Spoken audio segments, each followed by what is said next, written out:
1:11. Strengthened with all might, according to his glorious power, unto all patience and long-suffering with joyfulness. The power of God strengthens me to do all I'm supposed to do with patience and joy. God's power strengthens me to do all I'm supposed to do. God's power strengthens me to do all I'm supposed to do. How am I going to do all I'm supposed to do? God's power strengthens me to do all I'm supposed to do. How am I going to be strengthened to do all I'm supposed to do? God's power. And according to Luke 10:19, Jesus said, behold, I give you. Look to your neighbor and point to them and say, you. Oh, wow. That was pretty lame. Look to your neighbor and say, you. You have been given the power of God. Say, God's power belongs to me. But it's up to you to use God's power. See, God's power strengthens you and it equips you to do all that you're supposed to do. In this life, you're going to need supernatural strength to accomplish all that God has for you. Who can tell me some of the things that Paul faced? And he needed strength, not like muscle strength. Y'all, muscle strength is like, you know what I mean? Does God ever talk in the Bible about how you should have big muscles? No. It says physical exercise profits little. Okay, little. Like if your arm muscles are bigger than your spirit muscles, we got a problem, right? So what are some of the things that Paul faced? Because I can't knock out the devil with my arms. You know what I mean? I can't do a million, have the best, pectoral and all these muscles, traps, like traps you catch rabbits in. And, I have all these, and then the enemy comes at me, and what am I going to do? Flex on him? Am I going to flex on him? What is he going to do? Just like what Jaden did. Laugh in my face, okay? Because my muscles aren't going to do anything. But what's going to do something? God's power that I've yielded to. And so what are some of the things that Paul faced that he needed supernatural strength? Who can tell me something? Michael.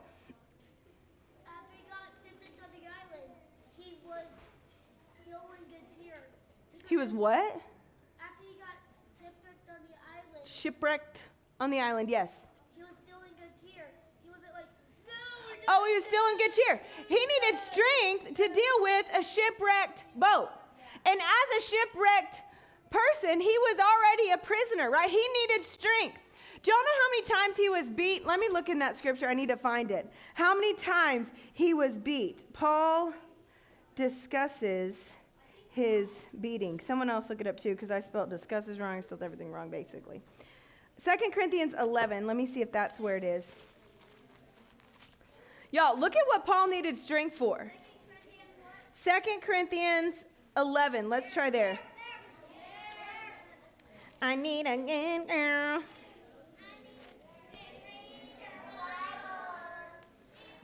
Okay, hold on. Let me see. Listen. Look at Linda. Listen to all that Paul had to deal with. Are y'all ready for this? Okay. He said, in verse 23, are they ministers of Christ? I speak as a fool. I am more, in labors more abundant, in stripes above measures. Listen, of the Jews, 5 times received I 40 stripes minus 1. So 5 times he received 39 stripes on his back. 5 times. Have y'all ever got a cut and then it's like you hit it and it like reopened, or a cut and the scab kind of, and like then you picked it and then it reopened? And imagine he got beat 39. Whip. 1, 2, 3, 4, 5, 6, 7, 8, 9, 10, 11, 12, 13, 14, 15, 16, 17, 18, 19, 20, 21, 22, 23, 24, 25, 26, 27, 28, 29, 30, 31, 32, 33, 34, 35, 36, 37, 38, 39. 39 times. And it wasn't like this. It was like, like the cat of 9 tails, like the whips where it grabs their skin and they rip it off. And it wasn't just on their back, right? How many of you, low-key, like you've been getting a spanking before, and it's like you move and then there's your back. You got your back beat or your legs beat, you know what I mean? It's like mom's ready. now bend over. And so she's like, and then you move, and then it's like, dang it, I shouldn't have moved because there was a little extra padding back there, but now she got me on my leg, or she got, whenever you go like, and you get on your back. Anybody ever got spanked? Like you moved, or maybe mom and dad were just like hashtag ticked, and they just like went to swinging, you know what I mean? Like, and you're like, right? You're like sticking your butt out as far as you can so they hit it, you know what I mean? Like you're trying to get them to hit it, you don't want them to miss. Okay, that's what happened with Paul. They would get the whip, and then they would rear it back, and they would rip it. They would whip it real good. Oh, they would whip it, and then they would say that, watch me whip, and watch me nay-nay. Watch me whip. Okay, so they would whip Paul, and then rip off the skin. So they would rip it, and then all the flesh would come. And they would get his back. Sometimes they would get his face. They would get his arms. Right? Because they're not like, okay, Paul, hold still. His arms were probably tied up. But it was like, can you control like a stick that has a whole bunch of leather straps? Like maybe one stick, I can control where this goes, but if this has a whole bunch of stuff, what is it going to, it's just going to start swinging, right? What? Thorns, yeah, there was like metal, like thorns. It was like a metal ball on the end with spikes welded on it. So they would just beat him. So listen, Paul needed God's power. He got beat 5 times like that. Okay, not just one time. Like, let's count to 39, okay? It takes forever because I just did it and I thought this is taking forever. Ready? Here we go. Let's count. 1, 2, 3.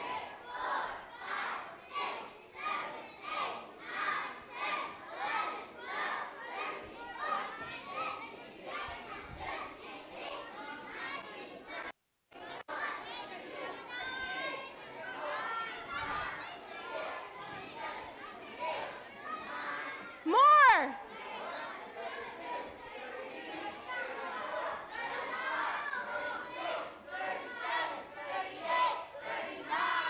So 39 stripes, and he did it. Good job, baby. I'm glad you can count above 39. They did that 5 times. Okay, this is Paul. They did that to him 5 times. And who did it? Who did it? All the sinners? Who did it? Of the Jews. The religious people did it. Religion is always intimidated by the power of God. But when you decide to walk in the power of God, then supernatural things are going to happen. Even though Paul was beat like that 5 times. Like, don't you know, after number 10, wouldn't you want to just pass out? Be like, Father, into your hands I commit my soul. You know what I mean? After one whip, how many of y'all felt like that after one spanking? You're like, Jesus, come now, okay? I can't handle anymore. I remember when I was little, like after I got spanked, like I would do like that cry. And I'm like, even after, like, okay, we're already at dinner, bedtime stories, bedtime prayers still. Because it hurts. Imagine Paul, okay, his back is bleeding. Everything about his body ripped to shreds. Skin literally hanging off. How many times did that happen to him? 5 times. All right, let's see again. Thrice. Wow, thrice. I was beaten with the rods. Thrice I was beaten with rods. So then he got a stick. And then just like beat. That's kind of like a paddle, but like a stick. And like whenever you hit someone with a stick, like have y'all seen where they hit the horses like with the little whip? But like with a rod, if you hit someone hard enough, like their muscles like can tear. Like you're hitting them hard. Well, that's what they would do. Hit him with a stick 3 times. He was beat with rods. Once he was stoned. Go get those stones. Where are those stones? How many of y'all have ever dropped something heavy on your toe? Imagine something heavy being dropped on your head. And not just dropped, like launched. Y'all, these are the kind of stones. It wasn't like little, like pebbles from wherever. Like, oh, like this is like the fish tanks. You know how they have the little pebbles? It wasn't that. It was like this. they would pick up these stones and launch them at Saul. And so he's like sitting there. Good thing I didn't drop it, because guess who that was coming for, Caden? It was coming for you, bro. You must be living right. You must be living right, because my supernatural strength holding. Because once I went like this, I was like, ah. It was like a bowling ball. You know, once you get so far, you can't hold it anymore. You just drop it. So they would stone Paul. Okay, they've already beat him. Remember 1, 2, 3, 4, 5, 6, 7, 8, 9, 10, 11, 12, 13, 14, 15, 16, 17, 18, 19, 20, 21, 22, 23, 24, 25, 26, 27, 28, 29, 30, 31, 32, 33, 34, 35, 36, 37, 38, 39. How many times did they do that? 39 stripes. 5 times. And then they beat him with rods. 3 times. And then they stoned him. Look what else. And then what happened? Little baby rock. I suffered 3 times. Y'all, this boy got shipwrecked 3 times. 3 times he was shipwrecked. Why was all this stuff, like, what was going on? The enemy wanted to shut him up. And in these last days, the enemy's going to try to do whatever he can to get you to shut up. Do you know why? He's intimidated by the power on the inside of you. But even though all of that stuff, did Paul stop?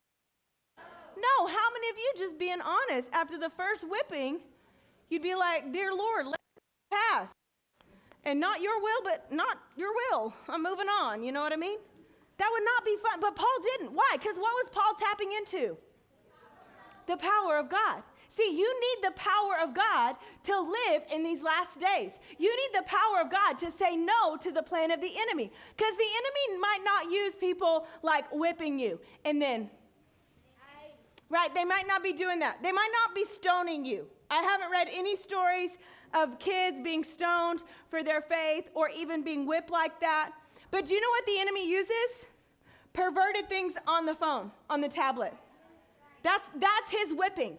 If he can get you beat up by looking at the wrong stuff and not tapping into the power to say no, then guess what? He can take you out. What else does he use? Strife and division. There shouldn't be strife among each of us. The Bible even says, you will be known by others. You'll be known that you belong to me, God said. People will know that you're mine by your love one for another. But what does the enemy use? He uses all of these things to get us to stop. And in order for you to do all that God's called you to do and have the strength to endure, the strength to say no, the strength to know what to do, you have to tap into the supernatural power of God. 2 Timothy 1:7 says what? God has not given me a spirit of fear, but power. God gave me power. Well, what is that power for? That power, Colossians 1:11, put it back on the screen. That power is what? It's to strengthen me to do what? To do all I'm called to do with patience and with joy. That's what Paul did. Paul just continued. Paul said, I count it all joy when I fall into diverse trials. And I count it all joy. Why? Because he was strengthened by the power of God. And that's how we must be. Y'all, because there's going to be things the enemy throws at you. And in these last days, the enemy will get louder and louder. His plan will become more and more big. That's why the Bible says we have to stay sober and alert. We have to be a light, like a city on a hill. We have to rise up and tap into that power. That power personally to say no, and then power over the enemy, whatever he's endeavoring to do in people's lives. Because Paul was strengthened. Why did Paul need the power of God? He was getting beat down, right? Stuff was being thrown at him from every side, but did he quit? No, and he was even able to say at the end of his life, I fought the good fight. I've held on to the faith. Well, did he just hold on to the faith in his own strength? No, it was the power of God. In your own strength, you will fail. And that's what religion does. Religion tries to hold on and do things in and of themselves. Well, I'll just look the part. I'll just try really good. I'll just perform. I'll just make people think that I'm good. Look what the Bible says in Timothy. Let me double check which one it is. 2 Timothy chapter 3. This is what we don't want to be like, because the power's been given to us, but we have to use it. Say, I've got to use the power. Well, what is using the power? Using the power is doing what the word says. yielding to his voice. That's how I tap into the power. How do I tap into the power that's up here on the stage right now? The electrical outlets. How do I tap into that? What must I use? You have to go. I have to use a power cord. So I use the power cord, I plug it in, and then I can plug it into my device. How do I tap into the power of God? By speaking the word, by doing the word, by choosing him. Choosing him and his word, I choose the power. When I choose me and my flesh, will I be strengthened? No. Will I have joy? No. I'll have the exact opposite of that. Look what it says in 2 Timothy 3. Paul was writing to Timothy, and he was telling them about the end times. Start in verse 1. This know also that in the last days, perilous or troubling times will come. Who else has a different translation? Verse 1, what does it say? In the last days, what? What does yours say? In the last days, what? 2 Timothy 3:1. What does yours say? Hold on, Jaden's getting you a mic. 2 Timothy 3:1. But understanding this, that in the last days will come set in Perilous. times of great stress and trouble, hard to deal with and hard to bear. Stressful times in the last days. Is it going to be stressful for us? Because why? We're tapping into the power of God. We're using the power of God. Was Paul stressed? No. Was Paul overwhelmed? No. Even after all those beatings, being beat with a rod, being stoned, they thought he was dead. They left him for dead. And the disciples came around him, and he raised up. He walked up. They literally stoned him to death. And do you think he stopped? He's like, man, I'm tapping out. This is too hard. I just can't do it anymore. No, he kept going. Ellis, read yours. What does it say? 2 Timothy 3, verse 1. We're in the last days. Look to your neighbor and say, these are the last days. We need the power of God. Yellow.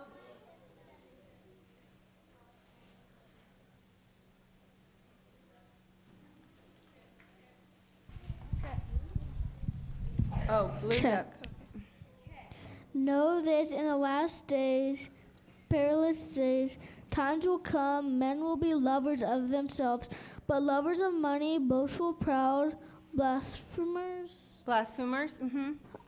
disobedient to parents, unthankful, holy, without natural affection, bruise breakers, slanderers, unresented, fierce, despisers, those who are good. All right, perilous times. Let's say yes if we see these things right now in the earth. Are you ready for this? Men will be lovers of themselves. Yes.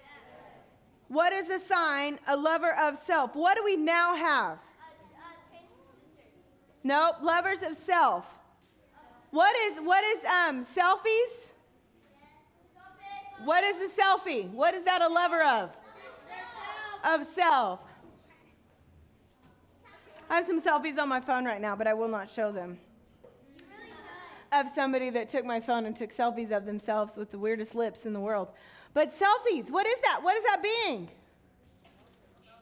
What does the verse say? Lovers of themselves. You got to take a picture of yourself? Wow. And then post it? Wow. Wow. This is where we are. Y'all, in the last days, we're in the last days. For men will be lovers of themselves. When you have to take a picture of yourself and then post it to people, please know that you are now a lover of yourself. Okay? Next. So is that happening today? It is happening today in the world. Now, what else? Lovers of money. Do we see that today? Yeah, people will kill for money. People will rob, right? For money. For money. There was a guy that took a life of an old lady because he wanted her car. Bro, you're on a camera. Now you're going to be forever in prison. For what? Because you loved money. The love of money will get you out of the will of God. And so what else? Boasters. What does that mean? What? Hold on, Liam's talking what? Yeah, proud of yourself, just talking about yourself. Do we have anybody in the world today that just talks about themselves? Yes. That's all social media is. What are you doing? You're just talking about all that what? All that what happened to you. All that you're doing, right? So this is, say we're in the last days. There's a point to this. I want you to get to it. What else? Proud. That's kind of the same thing. Pride. You can't be corrected. How many of you heard that phrase? Like, they're not going to tell me what to do. You're not my mom. You're not my boss. What is that? That's pride. When you can't allow somebody to correct you and to train you and to tell you what to do, you are in pride. And pride comes before a... Do we see any of that nowadays? We see a lot of it. Blasphemers. What is that? Blasphemers. Making fun of God. Turning against God. Do we see any of that in the world today? Yes. Okay, what about disobedient to parents? Do we have any of that in the earth today? Say yes, but not with me. In the name of Jesus, right? Unthankful. People just complain. Do we have any of that today in the world? Okay, so I'm saying, Paul was saying, this was Timothy, in the last days. Say, we're in the last days. They will be unholy. Are there any people that are unholy? Yeah, there are. Next one. Unloving. Is this happening in the world today? Unforgiving. Is it happening in the world today? Yeah, just holding on to grudges, being mad. Slanderers. Again, kind of like blasphemers, talking mess, slandering. Saying the praying in tongues is of the devil. That's slander.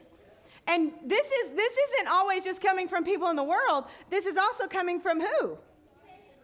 Christians, or people that say they're Christians. What else? Without self-control. Yo, we have the most obese society. How do you get obese?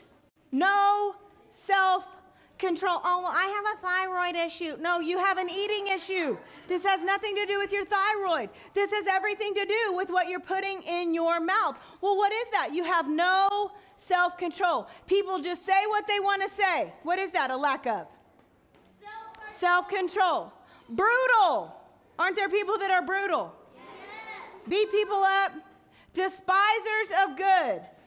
This isn't just people in the world. This is who?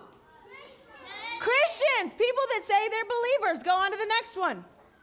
Traitors. Turning against God. Headstrong, which is pride. Haughty. Another way of putting like you're full of yourself. Lovers of pleasure rather than lovers of God. Don't you know a lot of people that say they're Christians don't go to church? They would rather stay home and sleep. They would rather go on vacation. What is that being? That's being a lover of pleasure rather than a lover of God. They would rather watch that TV show than spend 10 minutes reading their Bible. That's a lover of pleasure. These are the last days. And if I'm going to not be one of these people, then I'm going to need the power of God. The power of God strengthens me to do all I'm called to do and eliminate all of these kind of things. What else? Having a form of godliness, but what? Denying its what? Power. Its power. These verses are about people who have said they are believers, but they get off because what do? They don't walk in what? The power of God. Just not walking in the power of God sets you up for all of those things. If I see those things, lover of self, haughty, lover of money, lover of pleasure, when I see those things in my life, it's because I have not tapped in to the power of God. I'm doing things in my own strength. And in my own strength, what will I always do? I will always fail. In my own strength, I will always fail. And look what Paul told them. He said, turn away from these people. Turn away. Don't even hang out with people that say they're believers, but they do things in and of themselves. They try to figure things out in their own intellect. They try to make things happen on their own. I have to walk in the power of God. If I'm going to do what Paul did and stay strong, no matter what temptation comes, no matter what the enemy throws at me, no matter what people around me do, no matter where the world goes, if I'm going to stay strong, then I'm going to have to tap in the power of God. Because I can't do it in and of myself. Because without him, what am I? I'm nothing. So I need the power of God. The power of God strengthens me to do all he's called me to do. Well, what is the power of God? It's simply hearing his word and being obedient. Hearing his word and being obedient. I want you to think of one area of your life where you've been trying to figure it out on your own. You haven't been tapping in the power of God. Maybe it's with your parents. Maybe you feel like you're always disappointing them, and so you're trying to do all the right things to make them proud of you. They'll never be proud of you in and of your own strength. You have to trust in the power of God. Maybe it's a friendship. Maybe it's a certain school subject that you've been struggling in, and you've been trying to do it on your own instead of trusting in the power of God. Whatever it is, I want you to get that one thing in your mind, and we're going to pray tonight. Because what does the Bible say? Believers, people who deny the power of God or do things in and of their own strength. What did he say? Hang out with them? Be besties with them? No. Turn away from them. Don't even get close to them. Don't let that rub off on you, because it's a spirit. It's a spirit of self-sufficiency. And we're not self-sufficient. God, you are my sufficiency. You are my all in all. You are my source in every area, in my schoolwork, in my home, in my friendship, in my relationship with you. You're the strength that I need. I tap into your power to even have a real relationship with you. But what's one area you've been doing it on your own? It could be your quiet time. You've been trying to do it in your own strength and make it happen, and you keep messing up or you keep failing. Well, tap into the power of God, and you won't fail. You cannot fail in the power of God, just like Paul. All those things happened, but did he fail? Did he quit? No, he fought the good fight. He completed his course, and then he got his head chopped off. And guess where he found himself? In heaven, standing before the King of Kings and the Lord of Lords. And do you think he was upset? No, because he said to die is gain. To live is Christ, to die is gain.